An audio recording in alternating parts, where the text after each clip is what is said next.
IVM. Hi, and welcome to Smile India. I'm your host, Shifa Maitra. On this podcast, you get only true positive news from India about Indians. Today, I'm going to tell you about clinics in Mumbai where treatment costs 1 rupee, about a market that people throng at 5 a.m., about weddings that people attend only at the time slots allocated to them, and a lot more. A lot of people do something along with their day job to supplement their income. But a few get so much success in their side business that they let go of their day jobs. Trinity Sayo, a 52-year-old school teacher from Meghalaya, is one such woman. A couple of years ago, she decided to take up farming on some land that she had as a hobby. Since this was not her only source of income, she could afford to experiment and wait. She grew lacadong turmeric with high curcumin content. Her efforts paid off as the market lapped it up, and soon she had double the income of farmers on the hill. Others were curious, and Trinity asked the women if they wanted to learn, and they were ready to form a collective with her. The next year, she had 800 women from the Jaintia Hills growing with her, and being a modern farmer, she could make sure that they got the best rates. She also helped boost the popularity of the spice, and soon the Spice Board of India also noticed the activity. What's amazing is that she's been able to generate income for women all across the state and given the next generation a reason to come back to farming. Popularly known as Turmeric Trinity, she won a much-deserved Padma Shri Award this year. Okay, now when you're done complaining about how dirty our beaches are, let me tell you that 8 beaches in the country recently won the Blue Flag Award. This is a prestigious ecology award given only to beaches that are clean, safe, and environmentally friendly, which means less crowds, no eating joints, and nobody allowed to litter. Miles of sand and surf, magnificent sunsets and sunrises, water clean enough to swim in. Sounds like a dream, right?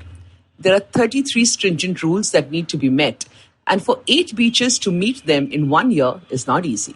While one is in Andaman Nicobar, the rest are close by, including beaches in Karnataka, Odisha, Kerala, Gujarat, Andhra Pradesh, and Diu. Time to look beyond Goa? Can you believe that in a city like Mumbai, patients can get immediate care in case of an accident or emergency for just 1 rupee? It is happening across 28 railway stations and other locations. The clinics are called 1 rupee clinics, and the founder is Dr. Rahul Ghule. 5 years ago, his mother had an accident at a railway station, and due to delay in treatment, she's been paralyzed since then. Dr. Ghule and his wife are both doctors and kept their mother in a hospital for a year, but since she did not get treatment in the golden hour, it was too late. That's when he decided to help people get medical care as soon as needed without having to wait for money to pay deposits. This initiative across stations became possible since the Central Railways have partnered and they provide the space and electricity. As a result, in the last 3 years, accident victims at Thane and Dadar stations have been saved. Pregnant women and their children have made it because the doctor on the station did what was needed. Dr. Ghule has pathology labs that fund this dream project. He's now in talks with the Western Railways and the government to open more clinics at railway stations and bus depots. Blessings and goodwill is the currency this doctor trades in. Now let me tell you about some unique markets in India. Let's begin with Mom's Market, the only women's market in Manipur.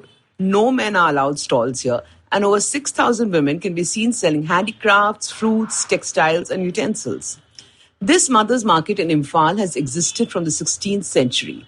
Next up is Srinagar's floating market, where vendors come in boats with fresh produce and customers buy standing on the banks. The market operates only from 5 a.m. to 7 a.m. and people shop for flowers, fruits, and vegetables. Just the vibe of the sunrise while shopping makes it worth a visit. Another must-do place is the Athar Market, a perfume market in Kannauр, Uttar Pradesh. Over 165 types of Indian perfumes made from flowers, essential oils, and tree bark are available. The fragrance of a good attar lasts for about 2 days, so be prepared to come back literally smelling of roses. Goa's weekly night bazaar is another unique place, and seeing tourists and locals buying jewelry and handicrafts at 2 a.m. is normal. Even if shopping is not your scene, the food and live concerts make it worth losing sleep over. Here are a few tips if you're planning on getting married anytime soon, and if you're doing it the traditional way and not have guests on video calls. Personalize and present hygiene kits with masks and sanitizers to all guests who come for the wedding.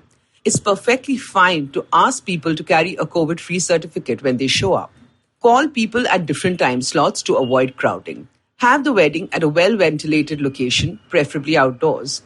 Do not have buffets, but have pre-plated meals served at tables placed, keeping social distancing in mind. If you like this podcast, don't forget to check out other interesting podcasts on IVM Network. You can listen to us on the IVM Podcast app or ivmpodcast.com. You can also follow us on our social media. We are at IVM Podcasts on Twitter and Instagram. If you want to reach out to me, it's at Shifa Maitra on Instagram and Twitter. I will see you soon with a new episode of Smile India. I hope you enjoyed that show. If you aren't following us on social media, please do. We're IVM Podcasts on Twitter, Facebook, and Instagram. What a week we had this week. We had so much crossover, so many great guests. I don't even know where to start. Okay, yeah, I do know where to start. Let's start with Uncle Please Sit. Uncle Please Sit, Joel and Tushar had Hamsini Hariharan. Hamsini hosts a show called States of Anarchy with their network. She is a China expert, and they discussed the India-China relationship. Really fascinating conversation. Cyrus had 2 conversations this week instead of our normal Thursday Cock and Bull. Great conversations, both of them. We'll be back with our regular Cock and Bull next week. But this week, you could definitely check out the conversation he had with Varun Grover. Really fascinating stuff. And Nikhil Taneja, who was the founder of Yuva and the creative director for the India Film Project Festival, which is going on this weekend. He was on the show as well. Cyrus was also on Advertising is Dead this weekend with Varun Dugirala. Cyrus and Varun discussed Cyrus's intent on randomness. Ranveer Brar guested on Gauri Devi Dayal show. This rounds on me. Another amazing conversation over there. Priyanka Khimani, one of the best IP lawyers in this country, was on Storytellers and Storysellers for a fascinating conversation. Definitely do check that out. And finally, I wanted to congratulate Zarina Poonawala for her 100th episode. She had Ashish Vidyarthi as a guest on that. If you have not been listening to the Empowering series, please do. It's one of the great shows out there. And with that, I hope to see you again next week. पेश खिदमत है आपकी शान में हमारे अंजुमन से. Hi, I am Sadaf. And I'm Arshit. खाने का इतिहास, economics, policy, psychology, सब है मेन्यू पे. Only on the Naan Curry podcast every Wednesday. सिर्फ IVM podcast app या वेबसाइट पर या फिर जहां से भी आप अपने पॉडकास्ट सुनते हो.